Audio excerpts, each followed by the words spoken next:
So a nice simple way to kind of work on getting the abdominal muscles firing in a functional pattern is to start with keeping the spine stable and moving the arms and legs. And one of the kind of the easier ways to do this is to start with lying on your back.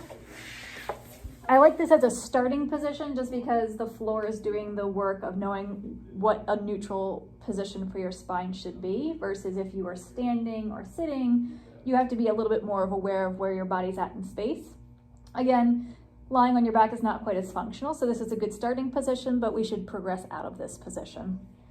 So in this position, we want to think that our pelvis is in a relatively neutral position. So we can think about that our low back can be fully flexed and that our low back is driven into the ground, or we can think that we're arched away.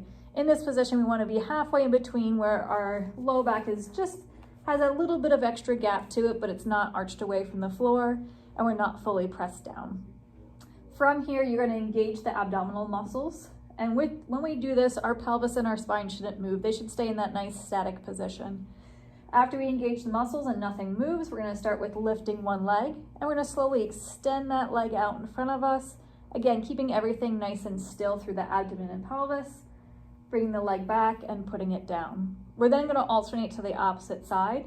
During that transition, it's also important to make sure that that pelvis isn't moving. So we shouldn't feel a big rocking motion side to side as we transition from one leg to the other. So next step, opposite leg lifting up, extending out, bringing it back, putting it down. And you'll just kind of continue alternating back and forth, keeping the pelvis nice and level, keeping the back nice and still.